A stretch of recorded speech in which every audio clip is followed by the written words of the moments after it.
Well, hello everybody, and welcome to our new season of Wednesday webinars.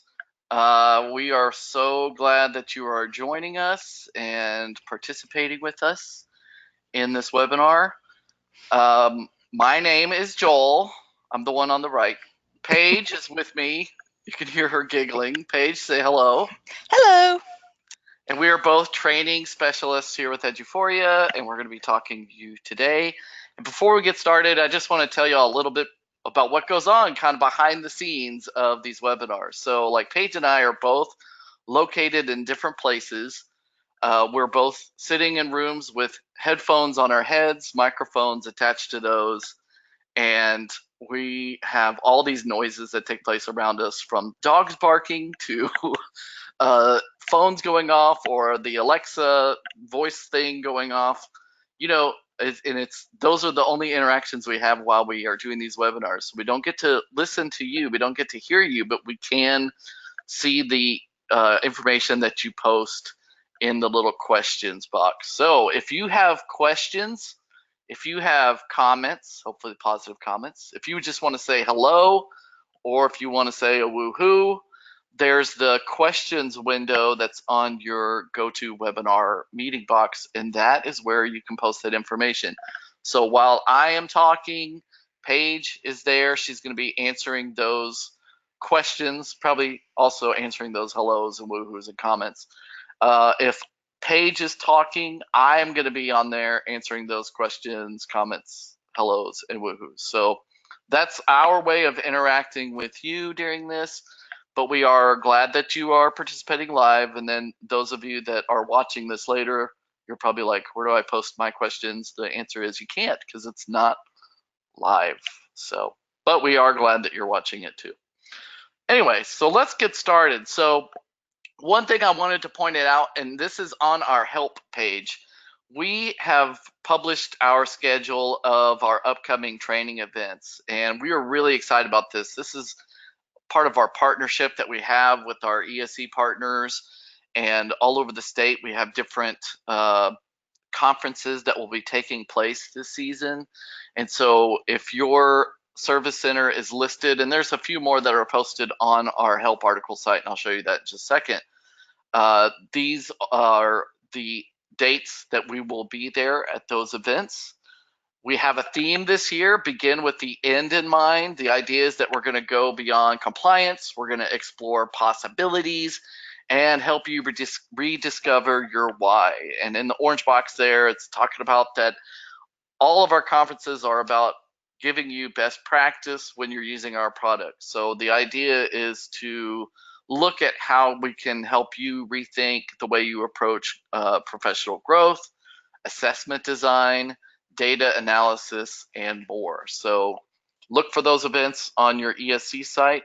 In the actual help article, and I'm going to get out of this presentation for a second, but if you go to our help section like I have here on the screen, and you go to training and webinars, there's this upcoming events link right here. And when you click it, you'll see it's got that same flyer that's in that slide that we were just on. It has all of the events here listed and a register button, so you can actually click on it and it will go to that service center's registration page for that specific event. And so here's a few of the others that didn't make it onto the slides. But again, we hope you take the time to go through these, sign up, register. We want you to go. We want you to send the people who are using the applications, who need training. Bring your teams, bring anybody that you need to learn how to use our applications better. Hey Joel, while you're still in help, Yes, will you show yes. oops, will you show them where the upcoming webinars are also out there? Oh, yes. So that's also on our training and webinars page, and it just says upcoming webinars here. And here is today's webinar with the registration link. And then we added a few more that are up and coming, so we hope you register for those.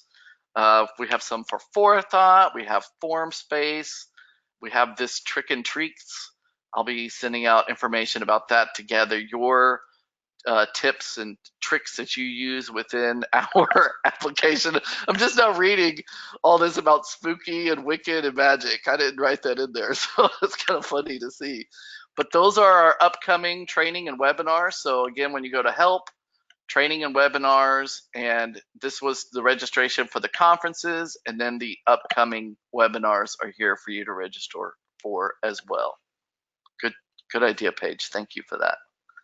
It's also in our presentation, but we haven't shared that yet, but we will. We'll send that out as well because there's a link right there. So there's that information. Again, we hope to see you at that conference. So let's get started on our topic for today. It's very exciting. I don't know if you saw the video that I made. I was very excited to get to share about all the goal enhancements. And we are going to talk about those. I want to share about what is new in goals. And then we're going to go a little bit further. Paige is going to cover information about goals as well. So instead of it just being about goal enhancements, really this webinar is everything you wanted to know about goals, but were afraid to ask. I think that's a fun title. So we're going to cover that information today. So what I'm going to cover is all the new things that came out to enhance goals. So what we have on the list is being able to edit goal actions, also having the option to set a target date for actions, being able to create a start date when creating a new goal, being able to reopen a goal that was marked complete.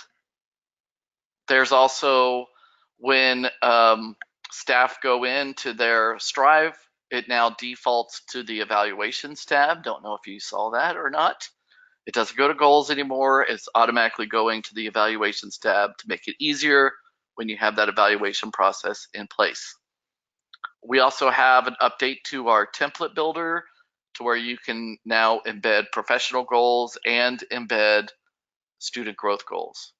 And then the final thing is we have a new report that's been released in the video. This is where I had the drum roll and the cheering, the applause, which is the goal summary report. And I think Paige is going to cover that a little more in depth, but I will show you an example of that. So we're going to get out of the presentation and I want to take you in to see how all of these things work. So I'm going to slide this window over here. And this is my teacher account. I use my dog. His name is Baxter, and Baxter is a T-test teacher. And so we're in his view here to look at one of the new enhancements that we have. So one of those new enhancements is being able to edit the goal actions. So here I am as Baxter. I'm in my goals, and I can go into any of my goals here and select it. And now inside of actions, and I'm going to zoom in just a little bit, we now have the pencil icon that is showing up inside of our goals for the actions. And actually you can keep adding additional actions here. The date is optional now. You don't have to put in a date. If you do, it pulls down the calendar so you can select the start or the date for when that action will take place. But what the edit button does is it allows them to go in, and even if a goal has been submitted for approval or it's in process now, it's going through, it's not been marked completed, they can go in and edit their specific actions. If they want to take out the date, they can just highlight that information and take it out, and it removes the date for them. They can also delete the action, or again, they can edit that information that's in the box. And then they just click out of it and it will save that information once they hit save, or it auto saves the information for them. So that's going to keep the goals, the actions editable inside there. And also it covers another enhancement, which is making the actions date optional, so they don't have to have that option, that date in there. Another new thing is if we go into goals, or if we're in the evaluations tab, when we create new professional goals, this is new, which is creating a start date for a goal. So this is something that a lot of people have been asking for, which is to put something in place there so that they can set a start date that might be different from the date that they're creating the goal. So when your staff are creating goals and putting in the information, The form stays the same. The only difference is that start date is available. It's just clicking that blank line to select the date for when your goal will start, and then selecting the date for when you believe your goal will complete. Pretty cool. Paige, you still there? It got real quiet. I wasn't sure if I lost Paige. So that I got to that by clicking the plus sign here for adding a professional goal. It's also, if you're in your evaluations tab and you're using professional goals, it's the same button. Click the plus button and the start button will the start date appears here as well. Another exciting thing is inside of a goal. So Paige is going to cover a little bit more about the life cycle of a goal, which is what happens from the original creation of the goal all the way to the archive point. So I have a goal here as my teacher, and I have not marked it complete yet. I just want to show you how this will work. So let's say during the course of the year, Baxter has been working on the goal, been messaging with their appraiser, and also adding evidence during the course of the year to make sure that everything is tracked in order for that summative conference. But let's say it's at the end of the year now, and Baxter marks the goal complete. So when I mark it complete, it's going to say making this goal complete means that you have accomplished this goal. Are you sure you want to complete this goal? And we say, okay. I used to, that was it. That was all they did. And then the appraiser could go in and archive the goal. But let's say maybe the goal wasn't complete. Maybe there are some things in here that Baxter noticed, or the Baxter's appraiser noticed, to say, you know what, that goal really shouldn't be completed yet. Maybe you should go back in there and make these changes to it. So this is the new button that appears after a goal is marked complete, called Reopen.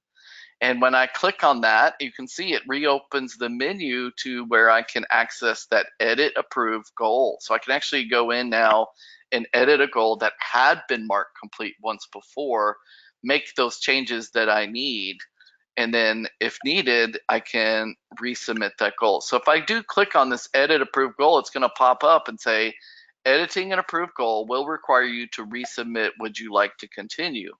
So if I am going to make changes to a goal, I still have to send it to my appraiser to make sure that it's matching what we had talked about in that goal setting process. Just for And so, clarification, yes, those changes that have to go back for reapproval are only the goal statement, and the success criteria and the standards. You don't have to resubmit a goal to add those additional actions or to add evidence. correct. Yes, that's a good point. Thank you for that.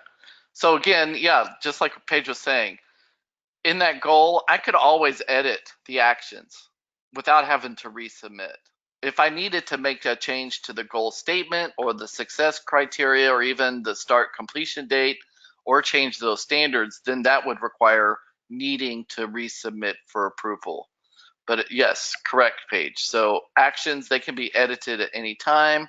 And then also tracking the evidence can also be managed by both the appraiser and the teacher or staff member during the course of the year. So only needing to reopen that goal would be to change the information to resubmit for the appraiser. And you can see as I'm doing that, it's keeping a history for me to see the status of that goal that my appraiser can also see as well. Are there any questions on any of this that I'm covering, Paige, that's popping up? Anything I can go back over? I'm answering one right now, but I think we're good. Awesome. Are there any woohoos for that? Because that's a big woohoo, I thought, being able to edit that goal. Well, we had a woohoo at the beginning, but it wasn't specifically about, I think they're just holding all their woohoos in right now. Well, I'm glad we got a woohoo at the beginning. That is great. So the last thing I was going to show is the evaluation tab default. So this is what happens when I am a user and I go into Strive. So Baxter as a teacher, when Baxter goes in to Strive, it now defaults to this evaluations tab, which is great because most districts are using an evaluation process for where staff are to submit their goals, or if they have any specific forms. I've seen some districts where they have, as part of their evaluation process, they actually have a form that they require staff to submit at the very beginning that's not goal setting, but more of like a compliance form, letting them know information about their handbook or where to access other information about the evaluation process, the documents about the process. So it goes right into that evaluations tab so that you don't have to train staff to go into Strive and then click the evaluations tab. It's now just go into Strive and go through the evaluation process and see what it is that is required for you to complete and then initiate those steps along the way.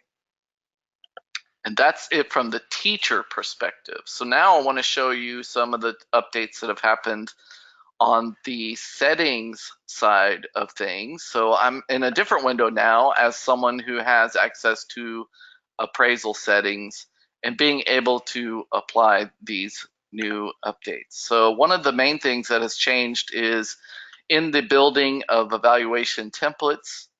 And if I go into a template now and I have added a new item in here. So one of the things that we had before was the ability to add a goal. So when I click on adding a new item in a template, I had the options to do a checkbox with text, comment box, instruction box, and then it used to just say goal. But now it's separated out to where you can actually have professional goal and student growth goal. So you can select one of these two options when you're embedding goals that we're using the form that we have, the enhanced goal, to bring those into a template form. And some districts don't use this. This is something for those specific districts that are using a form that embeds goals from our enhanced goals into a document. So this is just to show that's now into the editor.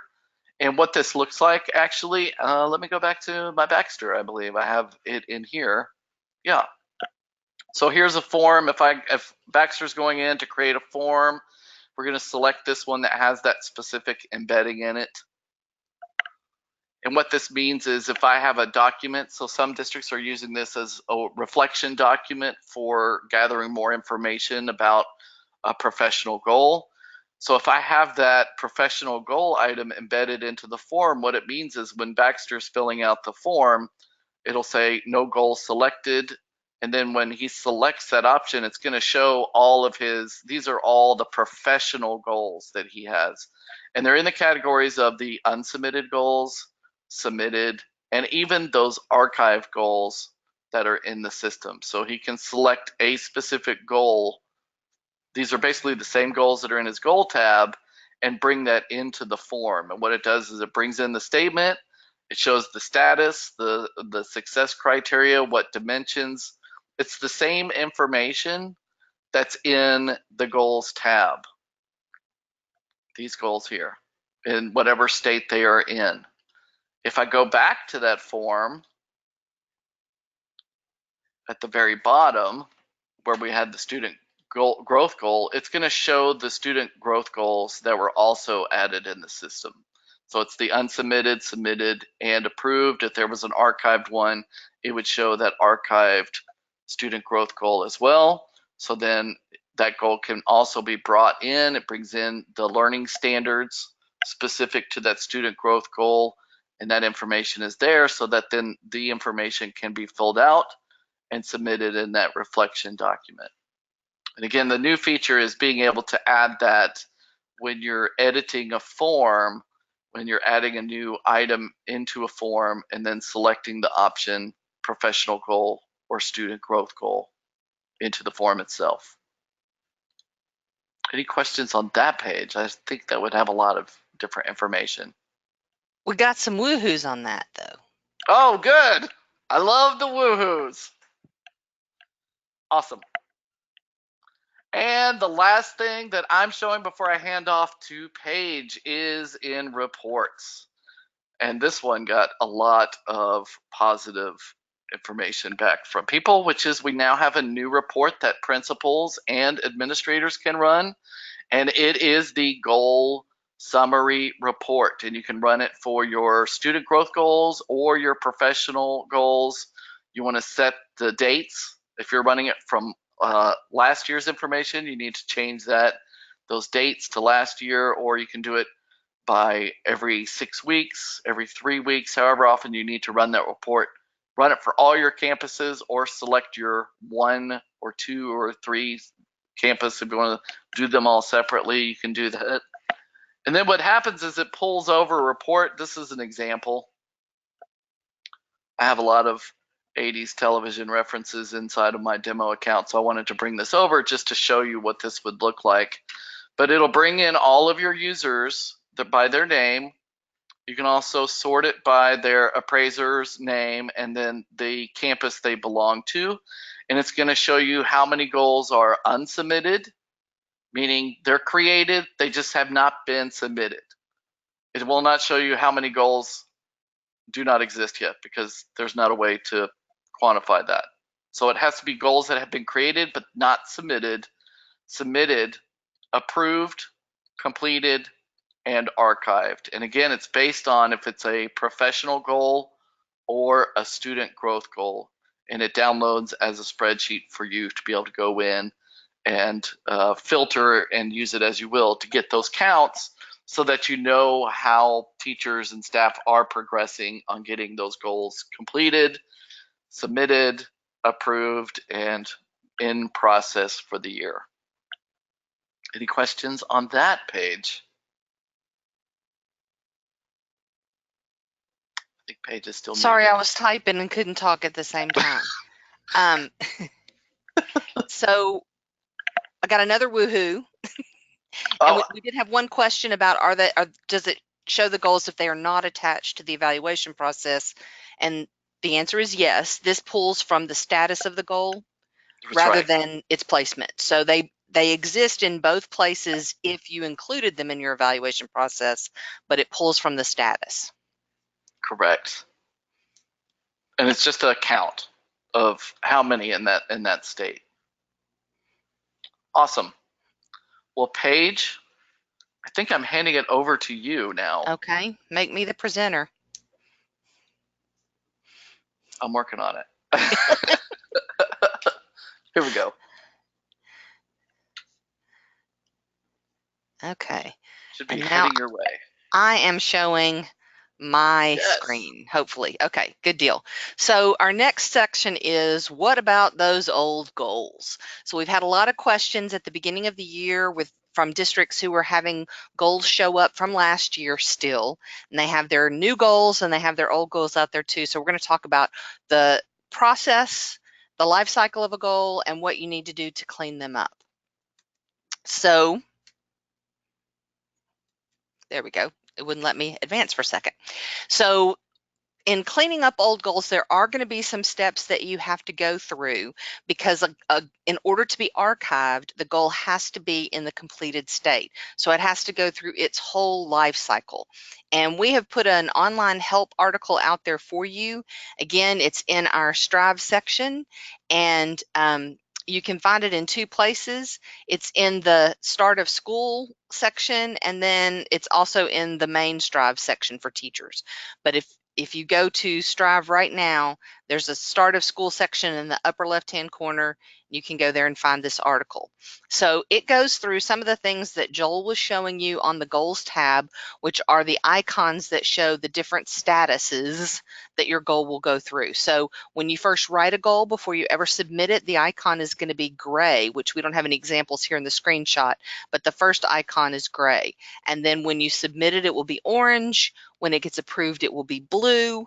And then when it gets archived, it will be green. So those are the different colors that you'll see on the goals tab. Now on the evaluations tab, it won't show colors. It will instead show the status over here listed. So you can see that I have a goal that's unsubmitted, I have a goal that's submitted, and then I have a goal that's in the approved state. But none of my goals were marked completed. Because they weren't marked completed, they didn't get archived. So these are my goals from should have been completed last May, and they didn't get archived because none of them are in the completed state.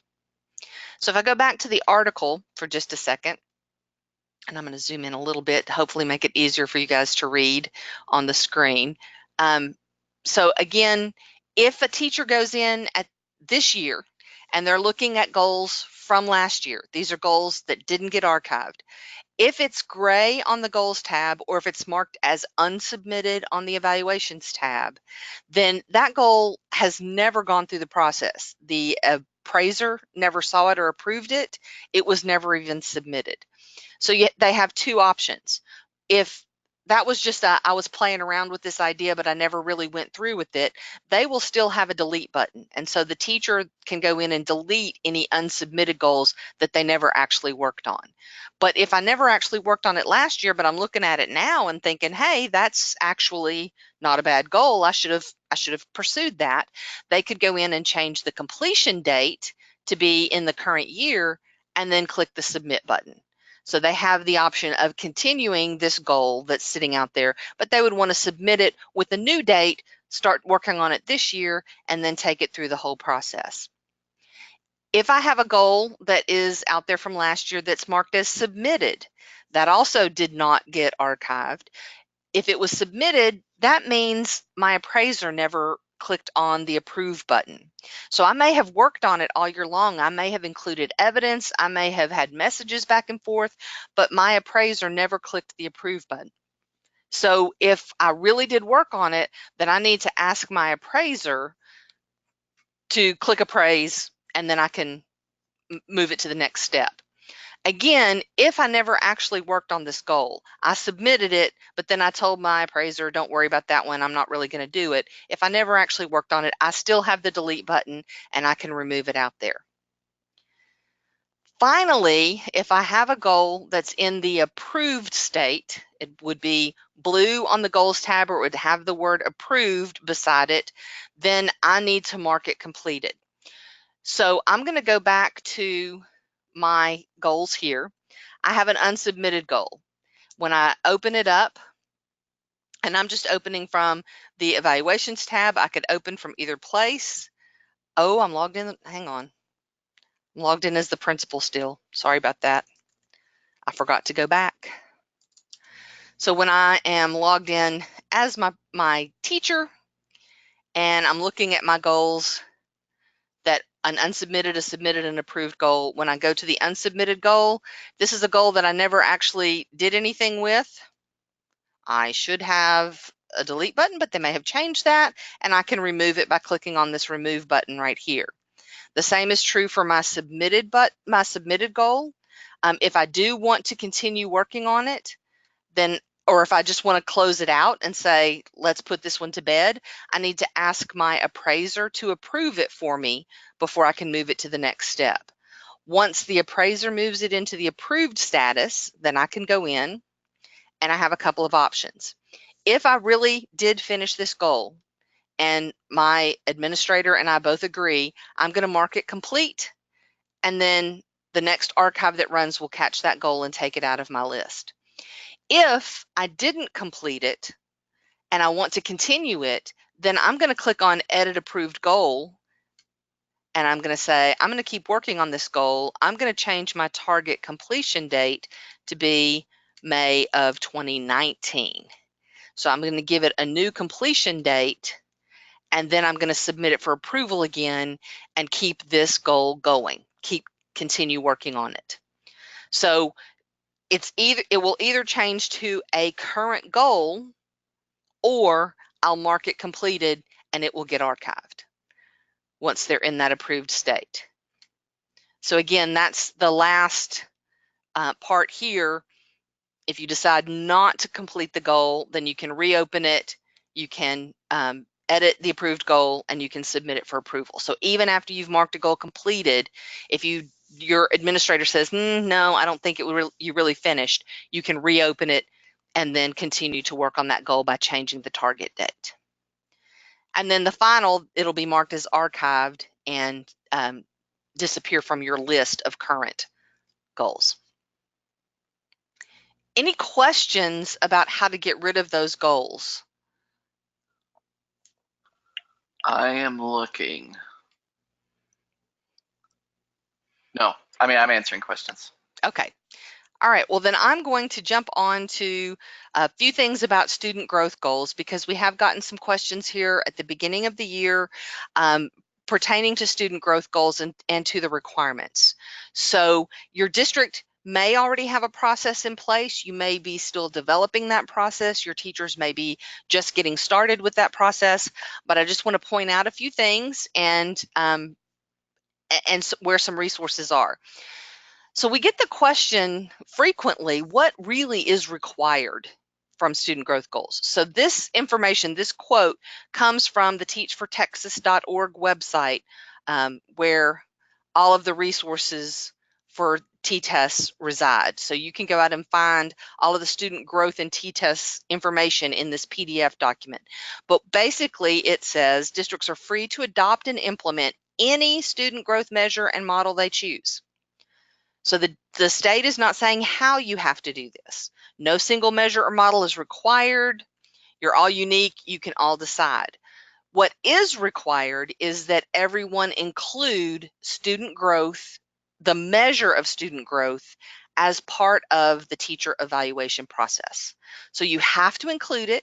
It needs to be something that they plan for, and it needs to be something that they're appraised on at the end of the year. So there are lots of options. The TAA SLO model is one of the options. You can also just do student growth goals alone and not do the all of the pieces of the SLO model.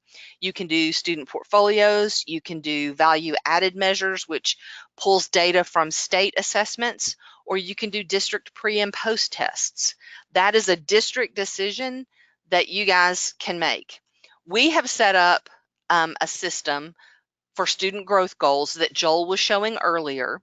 And that's what this is right here. It won't let me zoom in. Okay, so we'll just look at it small, but it does have a place for you to write the goal statement and the success criteria, which is going to include, if you do the goal statement, the success criteria, the action items, and the standards, then you have done everything that the state says you need to do in terms of planning to measure student growth.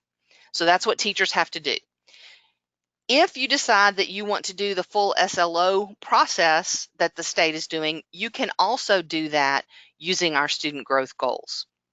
So we have an article out there. What if we want to follow the SLO model? You can. And there is an online help article. If you go to Strive and you go to, that did not take me to the right place. If you go to Strive and you go to Strive for Managers, there's an article here called Using Eduphoria for the TEA SLO Model. And I'm going to open that up, and it's going to walk you through everything that the state says you have to do for SLO. So for one thing, the state says you have to create student learning objectives, and then you have to create initial expectations and target expectations for the students. So the state has created a document that's about writing those descriptions of your students when you first get them and the target at the end of the year. We also have a version of that document. The difference for us is that they did left to right, well above typical. Here's where you write it, here's where you put the number. Our system doesn't allow for left to right forms, so ours is top to bottom. Here's where you describe the typical student, here's where you put the number. So ours goes top to bottom, theirs goes left to right. If you decide that you want to use this document in our system, this article shows you how you can get it. It's out in the Eduphoria community. You'd go to the reflections folder, and then you'd find the document called New Student Growth, Descriptions of Typical Students Only. And you can, once you open it, you'll click on the import button, and that will bring it into your system so that you can use it as part of your process. There's also an article about building your evaluation process if you need a little more help with that. Once you get into the goal itself, this is our standard student growth goal, which could be a standalone measure or could be part of the SLO process. The SLO process says you have to have a specific goal statement related to the skill focus area, that you have to select the standards, and then you have to outline the specific steps. And you can do all three of those things using our student growth goal by using the general information for your goal statement, the standards and tags for your standards, and the actions for your specific steps. The TAA SLO model also says that you need to use the student tracker document, which is a spreadsheet where the teachers will list out all of their students and then rate them. How did they come to me at the beginning of the year? And then I'll rate them again at the end of the year so that I can show whether they grew from below typical to typical or whatever. We have a link to that student tracker here on the page so they can download that spreadsheet. And then once filled out, it can be uploaded as evidence on the goal itself so that it's then attached to that goal. The SLO process says there also needs to be monitoring progress, and that would be done through the evidence that you upload to the goal and also through messaging. So if the appraiser is monitoring your progress, that's going to be shown through those messages that will be documented as part of that goal. And then the final part is evaluating the success and reflecting. So this is the section that has been added to the new SLO document. And if you go out into our community again, it's called New T-Test Summative with SLO. So that title is right here. That's the document you would want to download to make sure you're including the student growth component in the summative for all of your teachers. As a second option, we do have a single document out there that you can download. You can go into the community and find the document that's called New TEA SLO Form. And it's going to be a form that looks just like the paper copy that you probably got from the service center. It includes all of the TEA SLO steps. The difference is it is not interactive in any way. So they cannot click to add their standards. They can't add evidence to this. There's no messaging as part of this form. So you can do the whole TEA process either by doing the regular form or by using our interactive pieces and following the process that's up at the top of this article. Any questions about the SLO process? I'm looking. I haven't seen any about SLO. I think you're covering it well. Okay, thank you. I put a separate slide in here just to make sure that everybody knows that you need to include the student growth measure as part of the summative, regardless of what method you choose. So whether you do SLO or just student growth goals or portfolios, whatever your method, you need to have it as part of the end of your summative document. We have a document out there, or you can edit the document that you're currently using, but you just need to make sure that you have that student growth measure as part of the summative.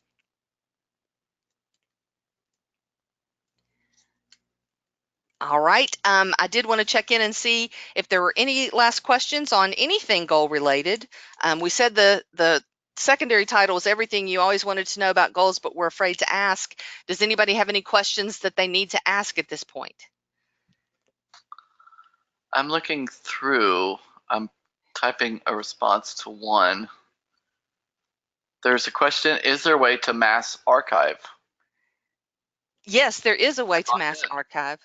Let me go back into my account, but I'll go in as an admin.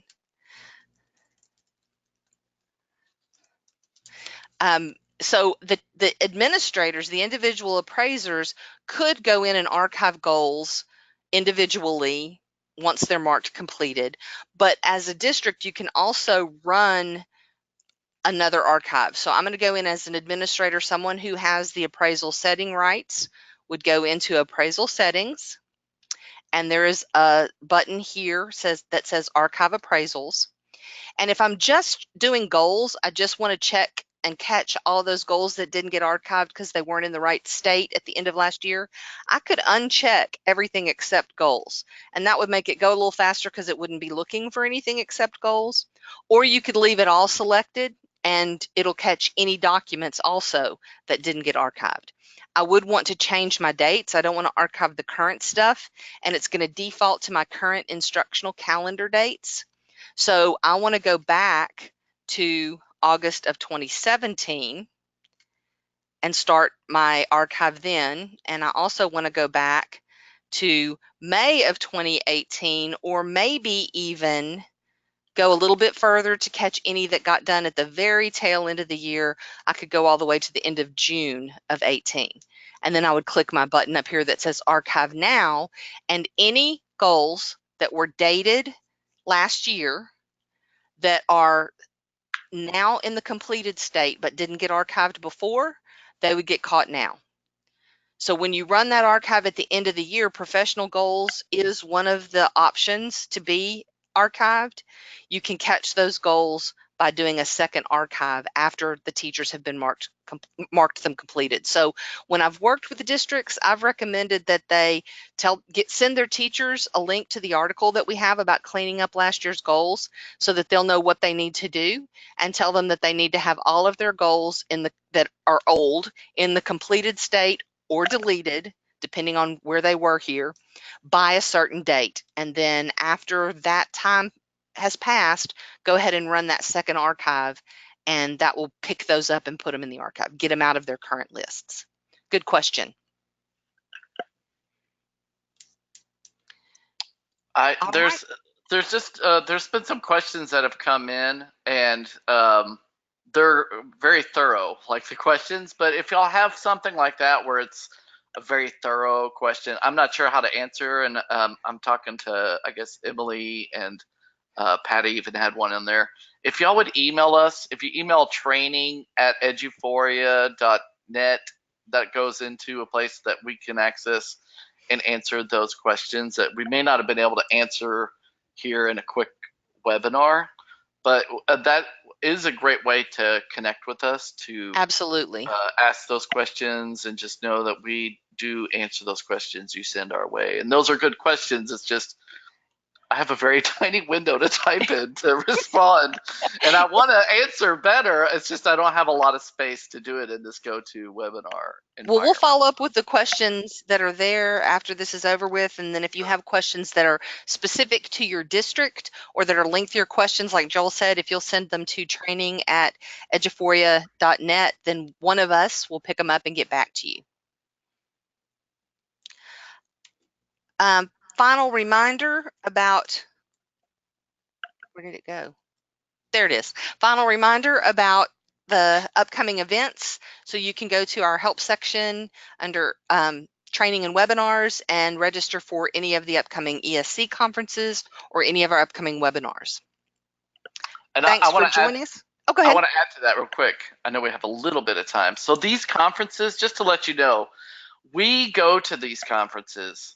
Sadly, Paige and I will not be at the same conference together, I don't think. I know. But we, members of our training team, specific to training in Aware, Forethought, Strive, also the logistical applications, we are at the service center events, and then our service center partners that are at the service centers are also there.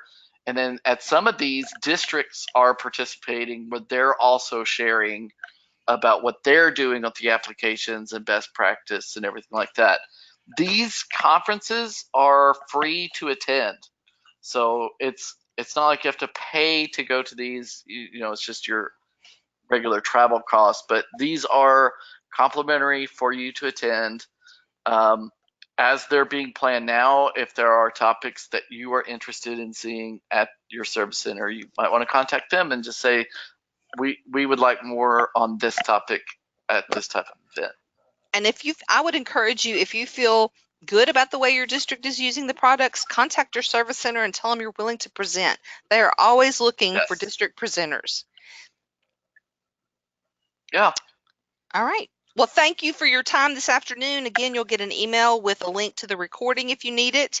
And if you have any questions or any recommendations for us about future webinars, training@eduphoria.net. Thank you and goodbye. Thank you, everyone.